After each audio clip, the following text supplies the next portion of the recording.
ಇವತ್ತು 85 ವರ್ಷದ ಹಿಂದೆ ಸ್ಥಾಪನೆ ಆದಂತ ಸಹಕಾರಿ ಕ್ಷೇತ್ರ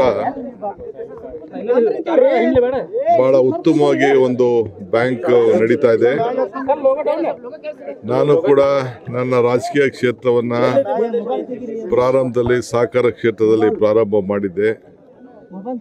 ಸೊ ನಮ್ಮ ಹಿರಿಯರು ಸ್ನೇಹಿತರುಗಳೆಲ್ಲ ಸೇರಿ ಬ್ಯಾಂಕ್ನ ಬಹಳ ಚೆನ್ನಾಗಿ ಮಾಡಿದ್ದಾರೆ.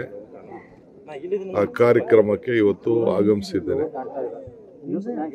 ಮುಖ್ಯ ಬಹಳ ದಿನದಿಂದ ನಾನು ಬರ್ತೀನಿ ಅಂತ ಮಾತು ಕೊಟ್ಟಿದ್ದೆ. ಸೊ ನಾನು ಕಾರಣದಿಂದ ಬರೋಕ್ಕಾಗಿರಲಿಲ್ಲ. ಇವತ್ತು ಭಾಳ ಒತ್ತಡ ಇತ್ತು. ನಾನು ದೆಹಲಿಗೆ ತಲುಪಲೇಬೇಕು. ಇವತ್ತು ಕರ್ನಾಟಕ ಭವನ್ ಇನಾಗ್ರೇಷನ್ ಇದೆ. ಆದರೂ ಮಾತು ತಪ್ಪಿಸ್ಕೊಳ್ಬಾರ್ದು ಅಂತೇಳಿ ಇಲ್ಲಿಗೆ ಬಂದಿದ್ದೇನೆ. ನೋಡ್ರಿ, ದೆಹಲಿಗೆ ಕರ್ನಾಟಕ ಭವನ್ ಇನಾಗ್ರೇಷನ್ ಇದೆ. ಅನೇಕ ಕೇಂದ್ರ ಸಚಿವರುಗಳನ್ನ ನಮ್ಮ ರಾಜನಾಥ್ ಸಿಂಗ್ ಅವ್ರಿಗೆ ಟೈಮ್ ಕೇಳಿದ್ದೀನಿ.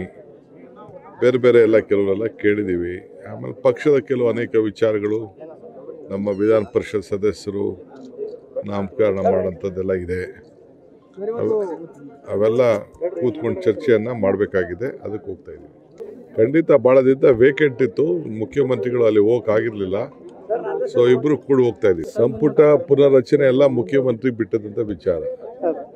ಅವರು ಮುಖ್ಯಮಂತ್ರಿಗಳು ಅವ್ರು ಏನು ತೀರ್ಮಾನ ಮಾಡ್ತಾರೆ. ಹಾಲಿನ ದರ ರೈತರು ಬದುಕಬೇಕೋ ಬೇಡವೋ? ರೈತರು ಬದುಕಬೇಕು. ಇಷ್ಟು ದಿನ ನಾವು ಯಾಕೆ 5 ಗ್ಯಾರಂಟಿ ಕೊಟ್ಟು ಅಂತಂದರೆ ಜನ ತತ್ತರಿಸ್ತಾ ಇದ್ದಾರೆ. ಬೆಲೆಗಳೆಲ್ಲ ಮೇಲಕ್ಕೆ ಹೋಗ್ತಾ ಇದೆ. ಅವ್ರನ್ನ ಬದುಕಿಸ್ಬೇಕು ಅಂತಲೇ 5 ಗ್ಯಾರಂಟಿಗಳನ್ನ ನಾವು ಕೊಟ್ಟಿದ್ವಿ. ಈಗ ಅದ್ರ ಬಾಗ್ಲೇ ಈಗಾಗಲೇ ನಮ್ಮ ಏನು ವ್ಯಕ್ತಪಡಿಸ್ಬೇಕು ನಮ್ಮ ಪಕ್ಷ ರಾಷ್ಟ್ರ ಮಟ್ಟದಲ್ಲಿ ಈಗಾಗಲೇ ವ್ಯಕ್ತಪಡಿಸಿದೆ.